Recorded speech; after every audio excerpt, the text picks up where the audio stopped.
तेजी देखने को मिली है। चीनी की अगर बात करें तो 3% की तेजी पिछले 2 हफ्तों में 6 साल के हाईज पर अब यहां पर कारोबार है। हमारे साथ रेणुका शुगर्स के अतुल चतुर्वेदी हैं। अतुल जी नमस्कार। अच्छी खासी बढ़त यहां पर चीनी में देखने को मिली है, लेकिन इस तेजी के बावजूद भी अंतर्राष्ट्रीय बाजार से अभी भी हम यहां पर डिस्काउंट में है। लेकिन आप इस पूरे प्राइस मूव को कैसे देखते हैं? देखिए, आप जो 6 साल की बात कर रही हैं, जी। 6 साल से इंटरनेशनली भी शुगर डाउन था। तो अगर हिंदुस्तान में भी डाउन था तो उसमें कोई, मैं समझता हूँ, अतिशयोक्ति नहीं होगी, क्योंकि इट वाज जैसा इंटरनेशनल था वैसे इंडिया बिहेव कर रहा था। पर इसी का एक मेन कारण था कि पिछले 2 साल में हिंदुस्तान से नई नई करते हुए भी 17-17.5 मिलियन यानी कि 175 लाख टन के आसपास शक्कर का निर्यात हुआ 2 सालों में। पहले साल हुआ था 11 पॉइंट समथिंग मिलियन टन, और लास्ट ईयर में, इस साल में हुआ है समझिए 6.3। तो जब हिंदुस्तान से भी शुगर का इतनी ज्यादा बाहर चली गई है तो जो यहाँ का स्टॉक का बर्डन था वो तो डेफिनेटली कम हुआ है।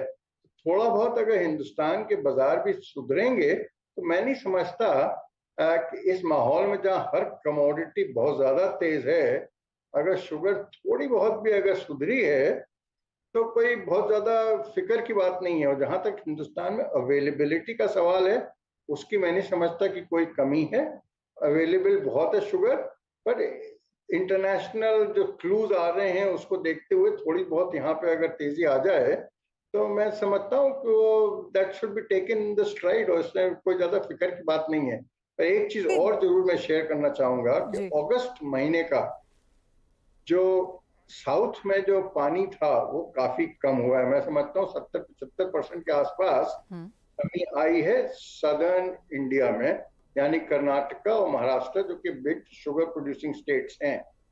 तो यहाँ पे लगता है कि शायद शुगर का थोड़ा वो प्रोडक्शन घटेगा। जी। पर एक अच्छी खबर है आज जो सुबह में आई है। जी हाँ। तो अतुल जी, महाराष्ट्र एंड कर्नाटका में इशू जरूर है, लेकिन एक और चीज जो बाजार काफी टाइम से स्पेकुलेट कर रही है वो है कि स्टॉक लिमिट्स लग सकती हैं, एक्सपोर्ट शायद नहीं होंगे। एक्सपोर्ट तो ठीक है, हम अक्टूबर, मिड अक्टूबर एंड तक कुछ आता हुआ देखेंगे, लेकिन स्टॉक लिमिट्स को लेकर जो खबर है कैसे देखते हैं?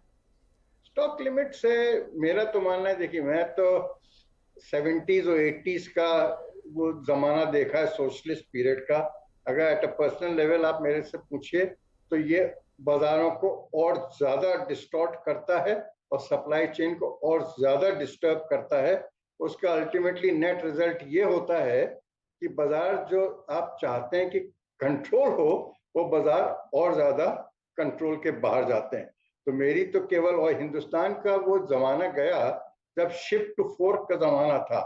आज की तारीख में अवेलेबिलिटी की कोई कमी नहीं है, पर अगर बाजार सब चीजों के ऊंचे हैं तो थोड़ा बहुत तो खामियाजा मैं समझता हूँ अपने कंज्यूमर्स को भी भुगतना पड़ेगा।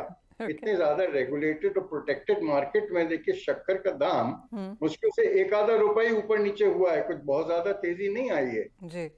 जी।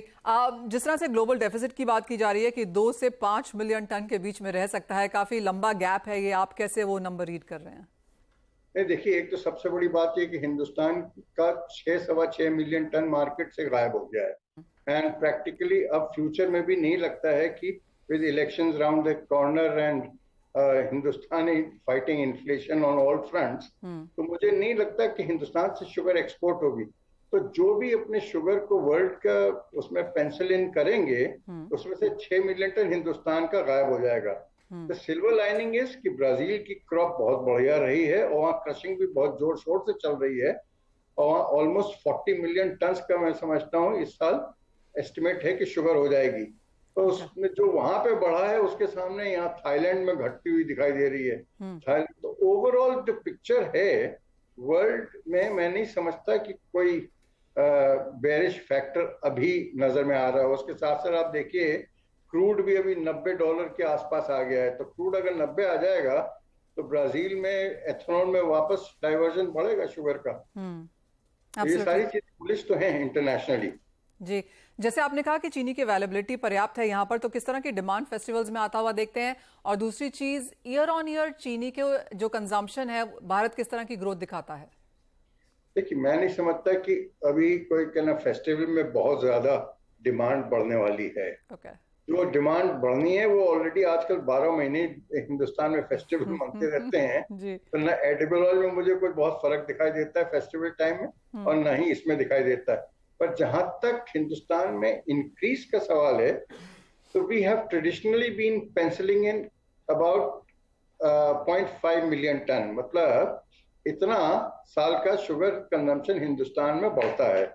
तो इस साल का अगर देखें, क्योंकि इस साल हो सकता है थोड़ी रिवेंज कंजम्पशन भी बढ़ा है पोस्ट कोविड, तो हो सकता है कि 27.5 से 28 मिलियन टन के आसपास हिंदुस्तान का डोमेस्टिक कंजम्पशन रहे, ऐसा अपना मानना है।